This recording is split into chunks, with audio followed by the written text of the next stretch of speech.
फैज़ का दरिया है जारी जिनकी आल आज़ाद से, हज़रत ग़ुलाम मुक़ीयुद्दीन शाह जुदो सखा के वास्ते। गिरतों को संभाला है तुमने, मिटतों को बचाया है तुमने, ये शान तुम्हारी है मुर्शिद के मर्तों को जिलाया है तुमने।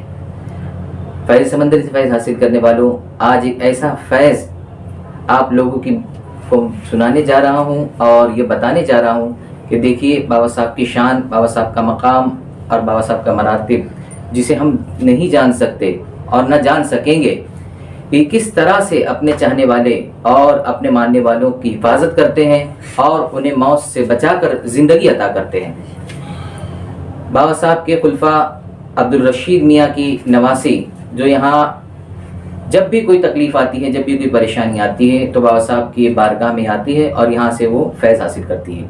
इससे पहले भी जब बच्चे की डिलीवरी का वक्त था तो ये बहुत ज़बरदस्त तकलीफ़ में थी और केस भी बहुत ख़तरनाक हो चुका था। डॉक्टरों ने भी जवाब दे दिया था, मगर वो उसी हालत में, उसी कंडीशन में दरबार आई और बाबा साहब के बारगाह से इन्हें फैज़ हुआ। और अब ये जब बुध के दिन दरबार में आई, आने के पहले ये काफ़ी परेशान थी। इन पर जो शय थी वो बहुत ही ख़तरनाक थी और अमावस के लिए सिर्फ 2 दिन बचे हुए थे और दरबार का दिन भी नहीं था, वो बुध का दिन था। मंगल के दिन दरबार हो चुका था और ये बुध के दिन यहाँ आई तो आई भी इस तरह से कि बाबा ही ने इनको खींचा और मुझे घर से मेरे खींचा। यानी मुझे, मेरा आने का कोई वो नहीं था कि मैं आज दरबार जाऊंगा, क्योंकि मैं थक चुका था मंगल में और मैं सो रहा था। मगर बाबा ने मुझे दरबार आने के लिए कहा और मैं वहाँ से घर से निकला और दरबार आया और इन्हें इनके घर से खींचा और दरबार आया। तो ये कितनी बड़ी करामत और ये कितना बड़ा फैज़ है और ये कितने बड़े करीमवर है कि अपने चाहने माने वालों को बचा लिया करते हैं। और जब ये दरबार में आई तो वो जो शय के ऊपर थी वो उसे दरबार के अंदर आने नहीं दे रही थी, मगर जब ये अंदर आई तो सीधे बाबा साहब की फ्रेम तस्वीर के पास गई और बाबा साहब से इनकी हाजिरी शुरू हो गई। और उसने बताया कि सिर्फ एक ही दिन था, अगर ये यहाँ नहीं आती तो मैं तो इसे लेके जाने वाली थी। ये दूसरे दिन या तीसरे दिन ही अमावस थी और ये बस मैं अमावस का इंतज़ार कर रही थी। मैंने इसे पूरा खा लिया है और बस अमावस के दिन इसको लेकर जाने वाली थी। मगर इसके दौरान में इनके ऊपर जो जो तकलीफ़ें हुई और जो जो परेशानियाँ हुई और ये जिस जिस मरहले से गुजरी वो आपको बताना चाहेंगी। ऐ लोगों, ऐ फैज़ समंदरी के से फैज़ हासिल करने वालों, अब भी और क्या देखना रह गया है कि बेशक ये एक जिंदा वली की बारगाह है और अल्लाह तबारक व तआला का ये एहसान, करोड़ों एहसान और शुक्र अदा करो कि अल्लाह तबारक व तआला ने हमें ऐसे पुरफितन दौर में, जहाँ बाप बेटे का नहीं, माँ बेटी की नहीं है, कोई किसी का नहीं है, एक ऐसा वली कामिल अता फरमाया है, एक ऐसा पीर, ऐसा मुर्शिद अता फरमाया है जो हमारे कदम कदम पर हमारी रहबरी फरमाता है और हमारी मदद फरमाता है। और इसके बाद ये बयान करना चाहेगी, वो आप गौर से सुनेंगे। अस्सलाम वालेकुम वरहमतुल्लाहि वबरकातुहू। फैज़ का दरिया है जारी जिनकी आला ज़ात से, हज़रत ग़ुलाम मुक़ीयुद्दीन सफ़ा के वास्ते। मैं सना हूँ, मेरे नाना मरहूम हाजी रशीद जो हमारे बाबा हुज़ूर के खुलफा हैं, तो बाबा हुज़ूर ने खिलाफत कर दी।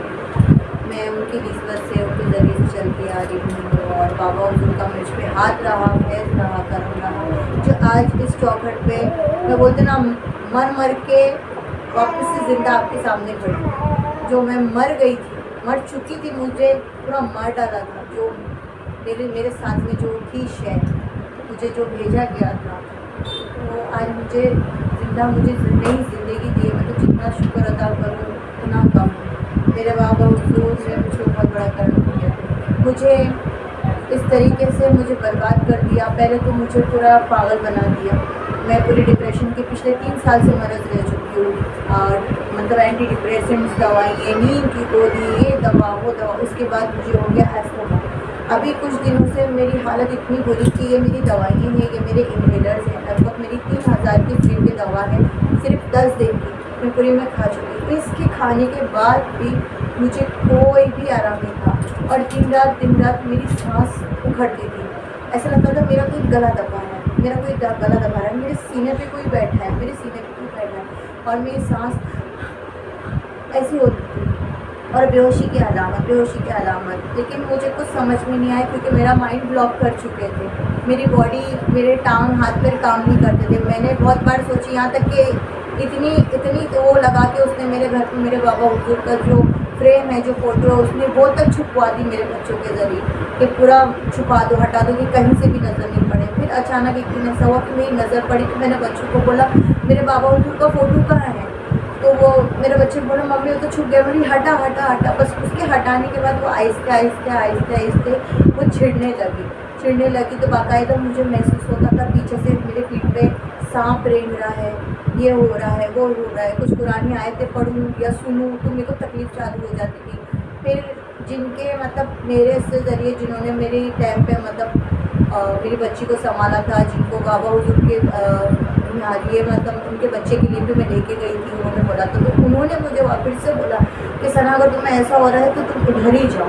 मैं उनको बोल रही थी मैं जाने का सोच रही हूँ मगर मैं नहीं जा पाती हूँ, जैसे मुझे कोई रोक रहा है। बोले नहीं तुम जाओ, तुम कैसे भी करके जाओ। उन्होंने दिन में मुझे 3 से 4 बार फ़ोन किया, बोले बेटा जाओ, मैं बच्ची को संभालती हूँ, तुम जाओ। तो मेरा बड़ा बेटा उसके साथ में मैं यहाँ आई और मैं जैसे ही यहाँ पे आई हूँ इतनी रुकावटें उसने पेश करी कि मैं घर से काँपती भी निकली। घर से मैंने इतनी कम, मेरे टांग काँप रही थी। मेरा बड़ा बेटे ने मुझे संभाला, उसका नाम यासिर है, उसने संभाला। मैं वैसे निकली, ऑटो में निकली करीब।